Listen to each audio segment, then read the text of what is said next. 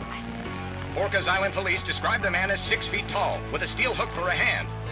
Residents are urged to lock all doors and windows and notify the police of any suspicious activity.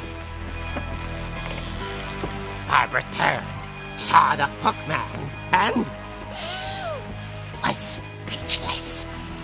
He was quite smashing.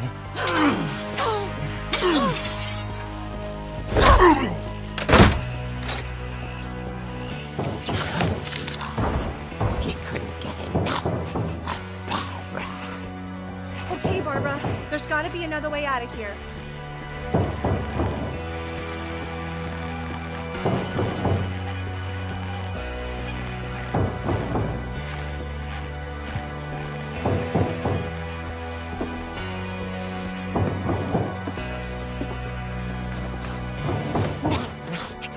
She played her part beautifully.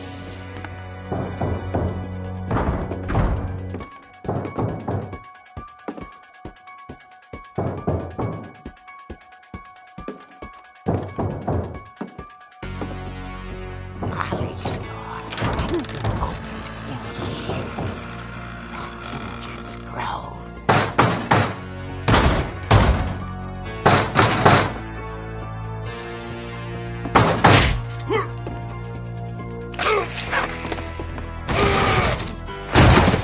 Wasn't moving, but she sensed the story might not be over yet.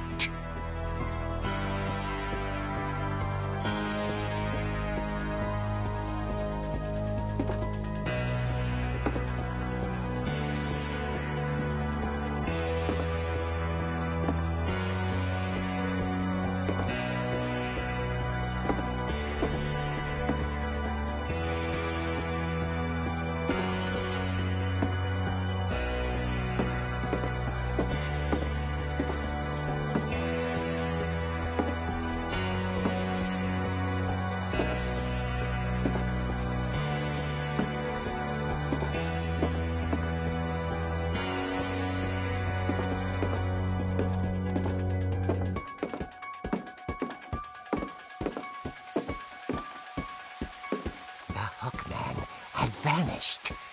She listened for his breathing, but all she heard was...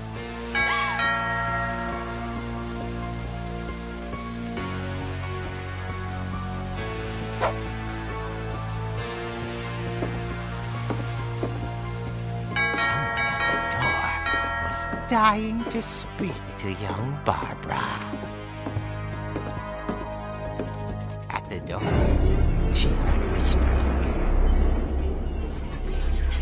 It was coming from inside the house.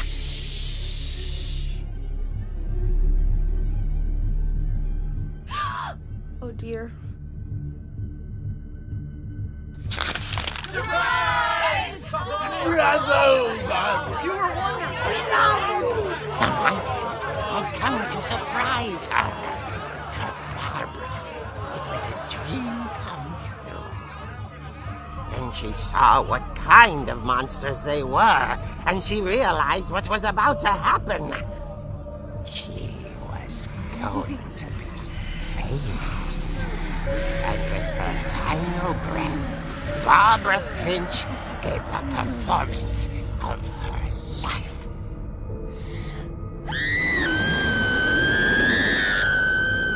I wasn't there myself, but I hear Barbara was magnificent. Poor girl. She had a taste for stardom. But unfortunately, so did her fans. Of course, the police blamed it all on poor Rick, who disappeared the same night. And little Walter, hiding under his bed the whole time. He took it all pretty hard, but that's another story. As for Barbara, tucked inside the music box was all they ever found of her. Her ear. Now that's what I call a real eerie tale.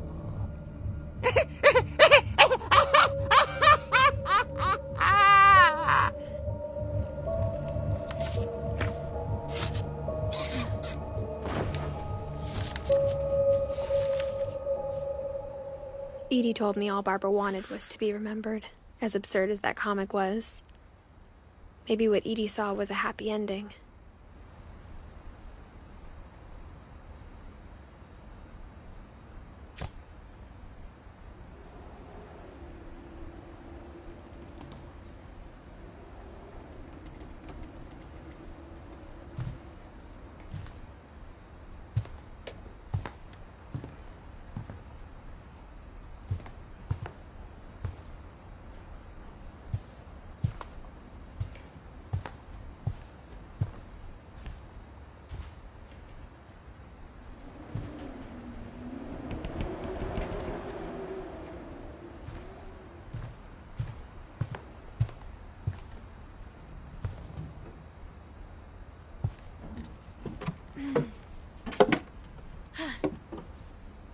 I guess now I know why Mom didn't like me playing with the music box.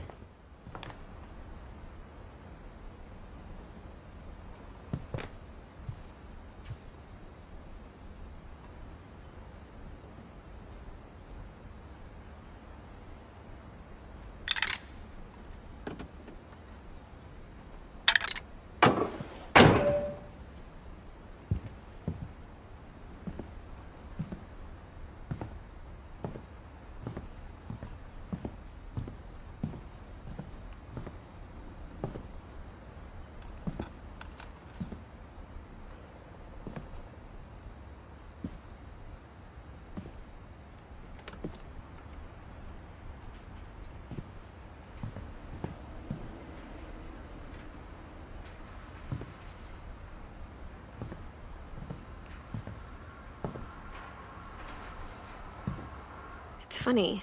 All those times I played with the music box and never found the basement key.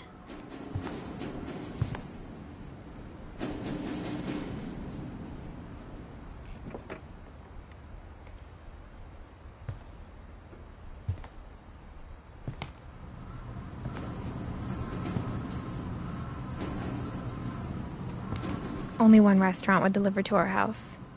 We had Chinese a lot.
Mom said the basement was off limits, unless I wanted another tetanus shot.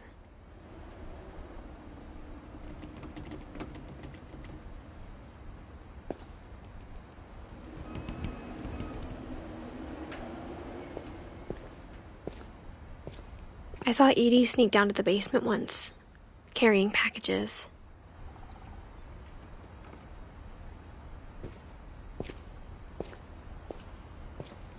I thought maybe she was hiding presents.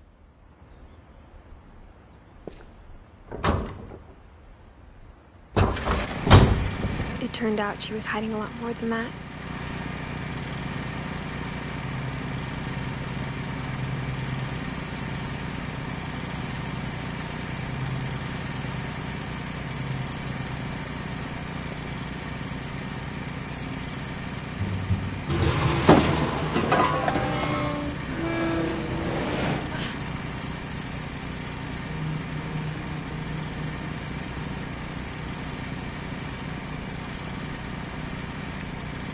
I remember asking Mom once about where Walter had gone.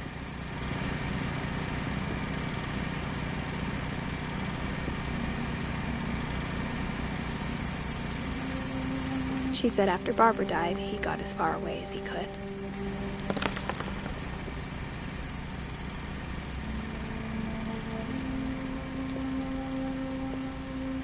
If there's a pattern in all these stories,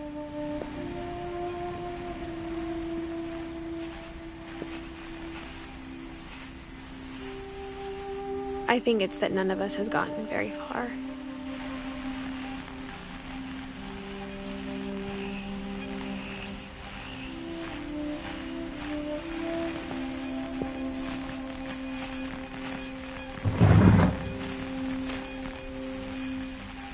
Goodbye, everyone.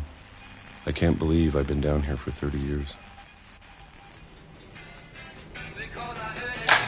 On that first day, after the shaking started, I didn't think I'd survive a week.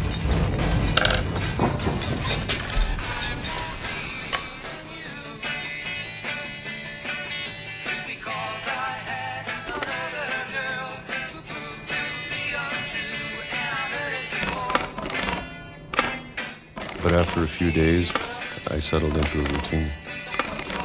That's what kept me sane. Having a schedule, living for today. I always expected to be dead tomorrow. But if you wait long enough, you get used to anything.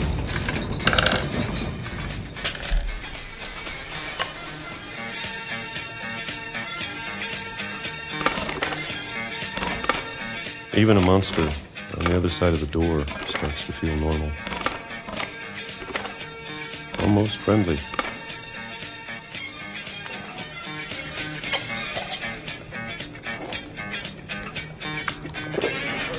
And then one day, everything just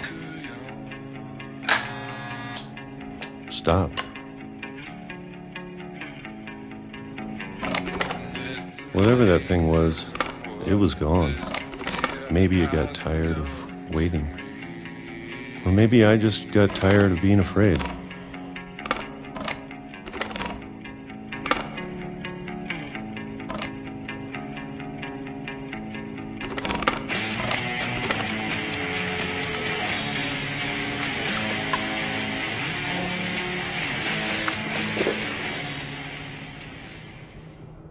It's been a week now, the longest in 30 years.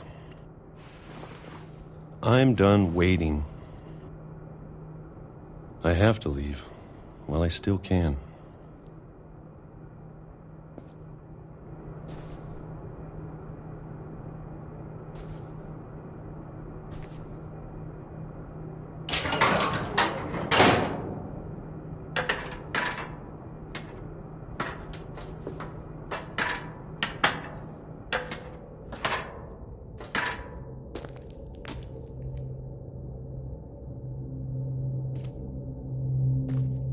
I know it's out there, somewhere.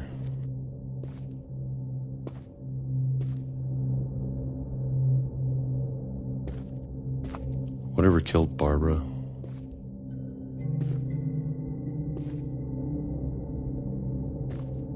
And Molly.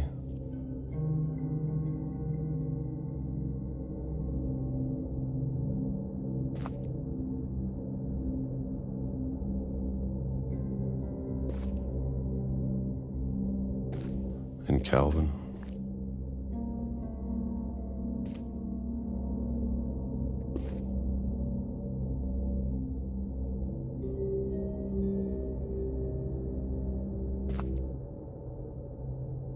Maybe this is all a mistake. But I need to stop living the same day, even if it kills me.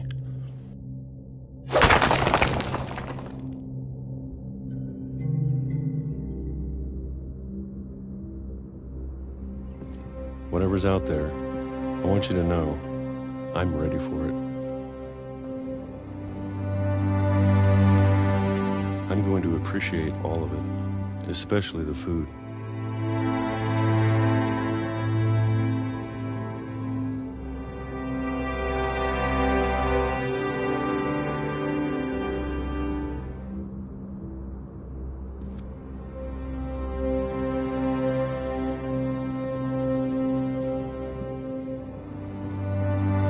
don't mind if I only have a year left.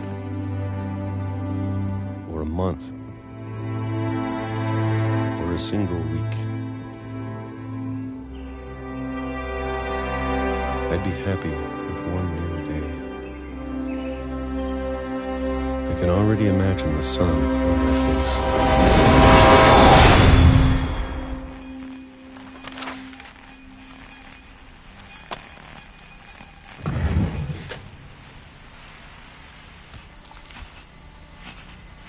Walter died when I was 6. I can't believe my mom never told me he was down here.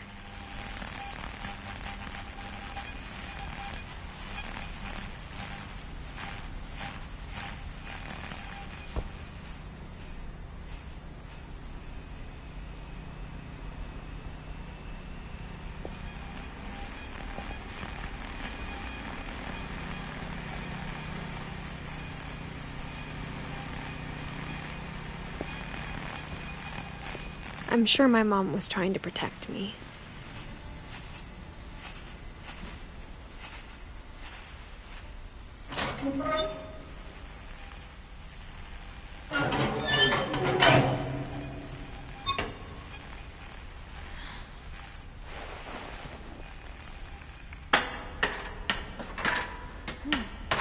Maybe she was afraid I'd end up like Walter. But if she never told me about an uncle under the house,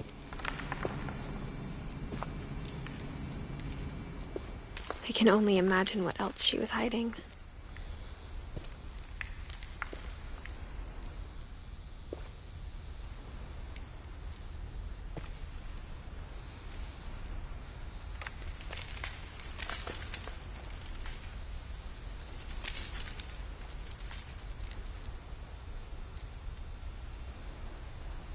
I don't want to make the same mistakes she made.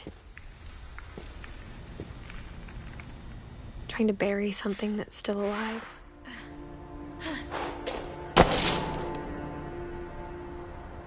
Now that there's only one of us left, or maybe 2, I thought it was time I heard the stories for myself. And found out what happened to everyone else. But now I'm worried the stories themselves might be the problem. Maybe we believed so much in a family curse, we made it real.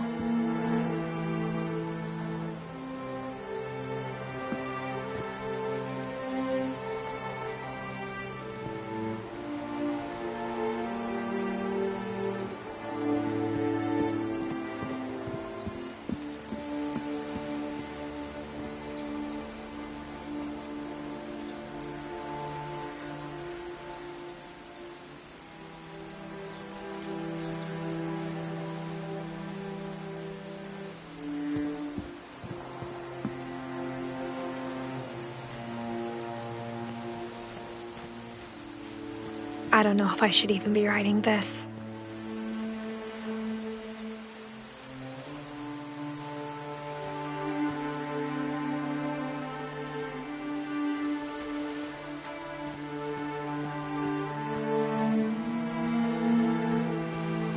Maybe it'd be better if all this just died with me.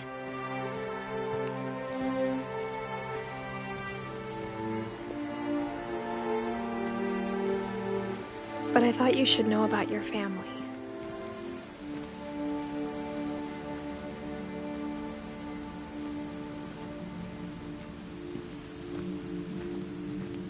And the history you're a part of.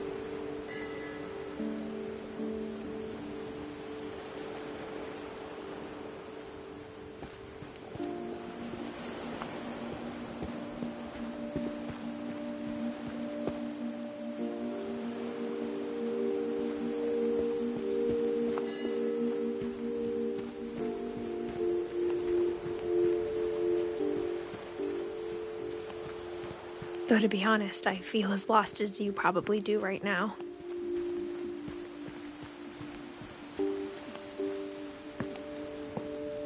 I think the people in these stories believed them, for what that's worth.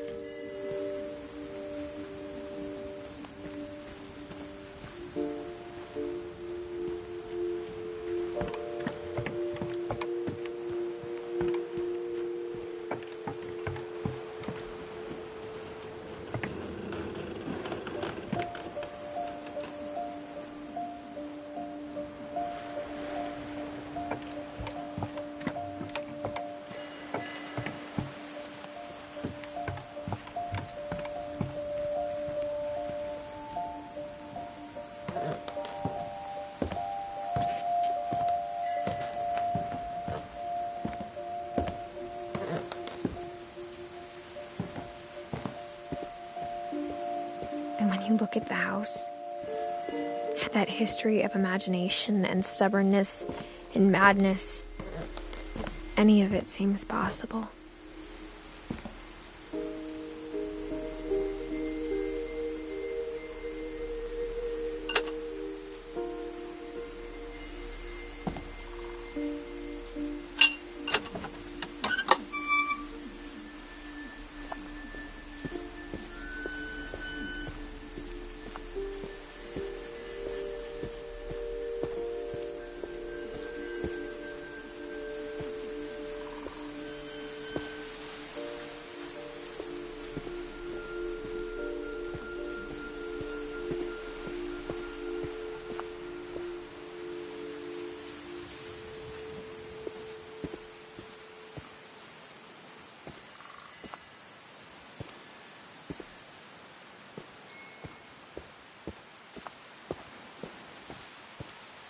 I think we've been surrounded by death for so long, we've just gotten used to it.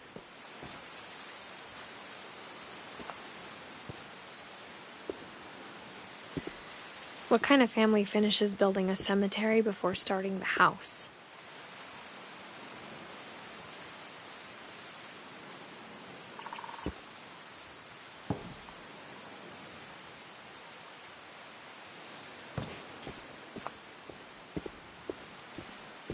It's embarrassing for me to admit this, but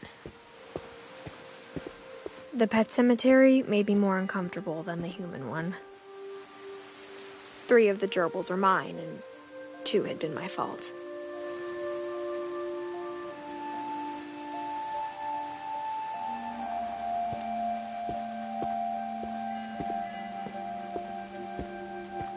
Sven built the house, but it was Edie who designed the cemetery.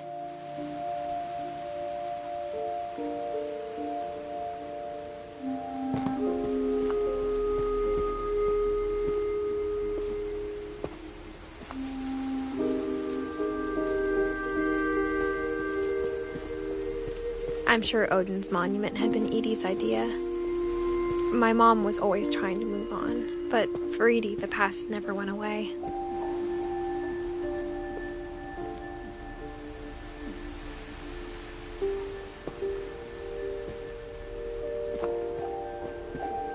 She could see it poking out of the water at low tide.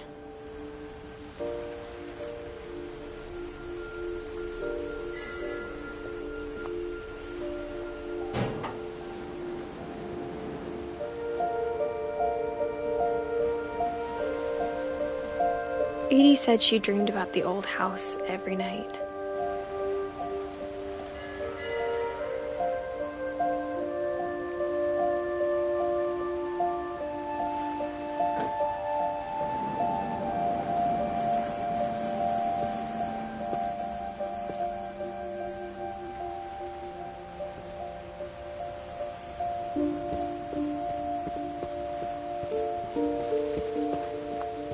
Edie's side was always easier for me to understand.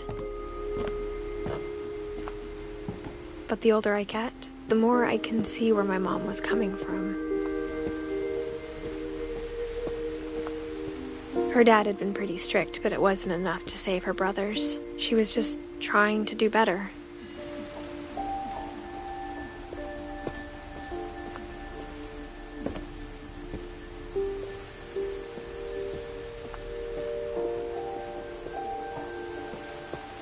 so many things I wish I could ask my mom now.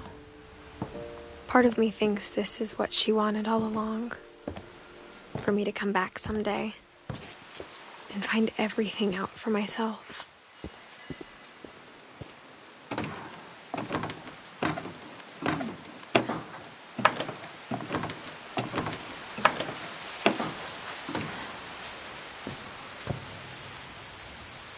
But looking back on it now,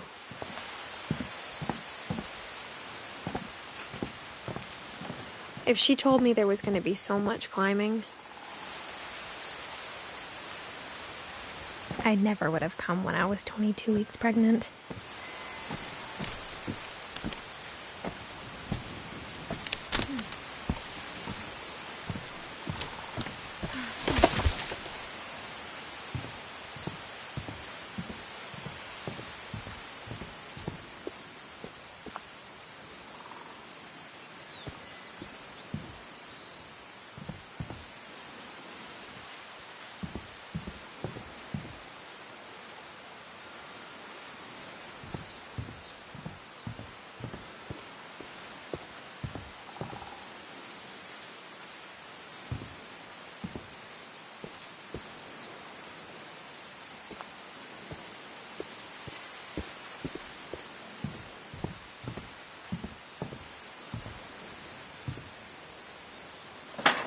I never met Grandpa Sam, but I think he and my mom had a lot in common.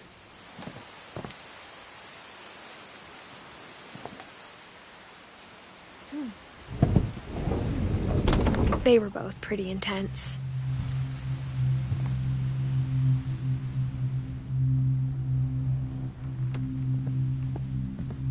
Sam spent his life shooting photos, but Mom said he got nervous being in front of the camera.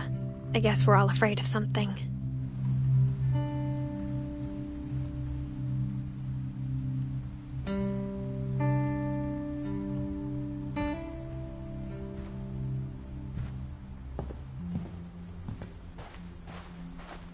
Instead of hiding from death, Sam seemed to go out of his way to meet it.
Dawn, I promise, you'll never forget this weekend.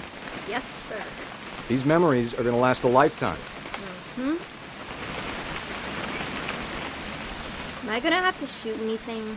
It's a hunting trip, Dawn. Shooting is strongly encouraged.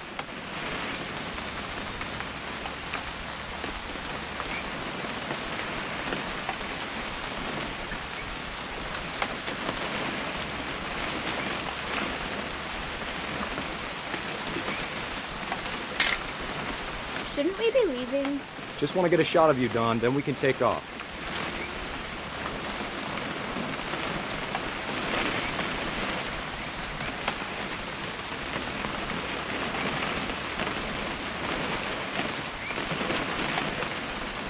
What? Perfect. It's gonna rain the whole weekend, isn't it?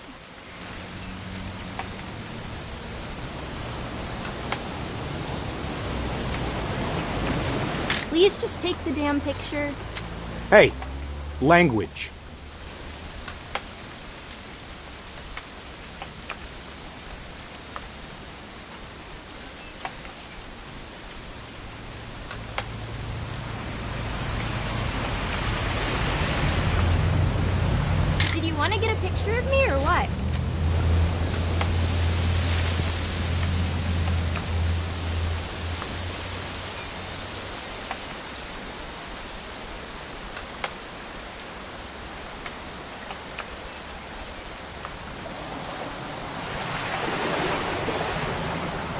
never forget this weekend, Dad.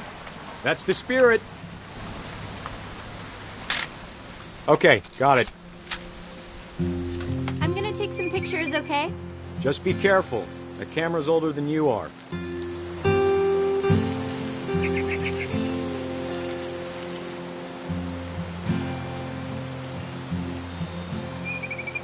You're right, Dad. It's starting to clear up. Still freezing, though.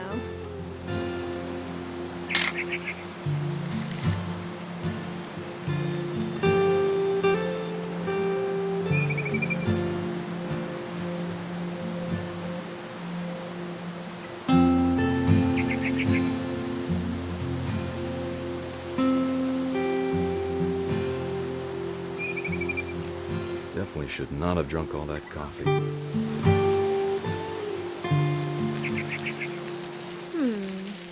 Hold still while I take a picture of you. I definitely won't be moving. Are you done yet? Hey! That's a keeper. I'm just saying, I'm not always gonna be here, Don. You'll need to remember this stuff, if you want to survive. I'll be fine, Dad. You know who else thought he was gonna be fine? Some guy who died. Don, I'm being serious. I know, Dad. You're always serious. Doesn't being out here make you want to chill out? Well, to tell you the truth, I haven't been out here in 20 years.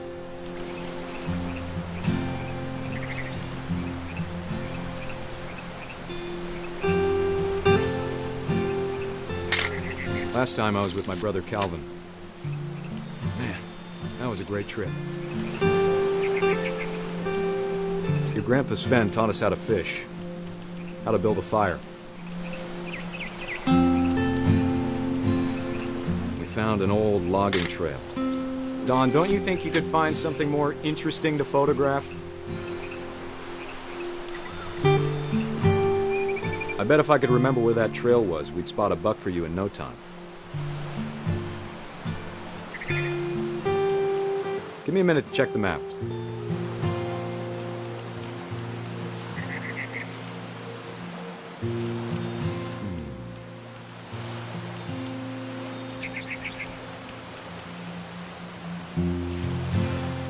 Let's see.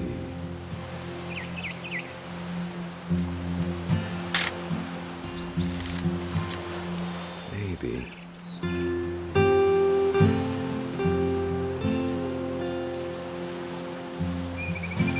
Was it?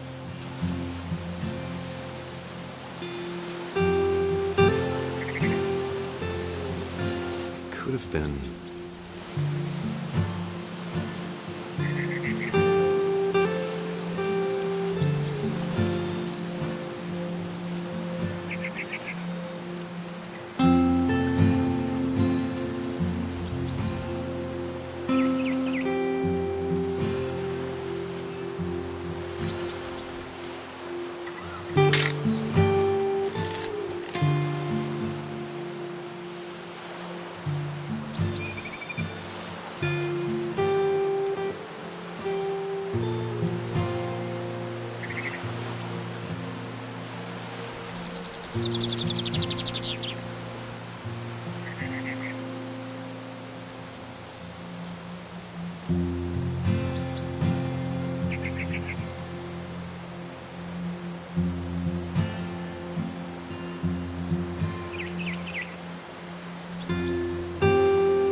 Good eyes, Don.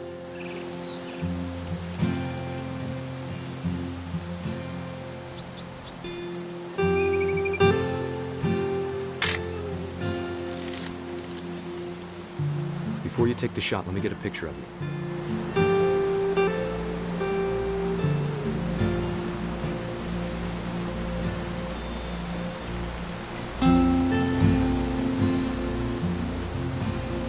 Dad, I... Just breathe. Turn off your imagination. Focus on your target. Let me get behind you. Do I have to do this? Don, you don't have to do anything. But if you want to survive, you'll need to be strong.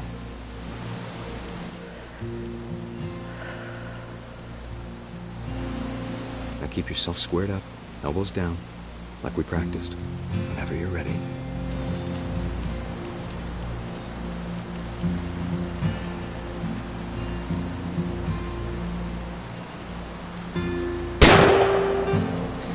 Great shot, Don!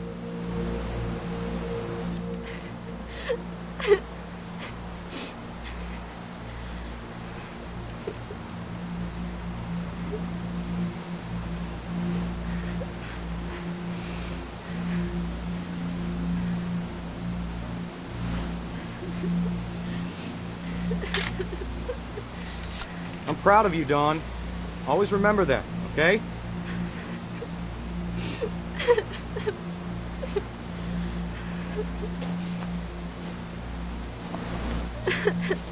Sorry, Dawn. Just gotta reset the timer.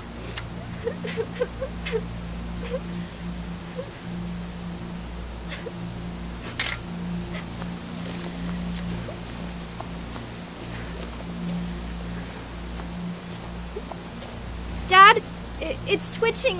I think That's it's totally normal, Dawn. Just focus on the camera. Try not to think about— Dad!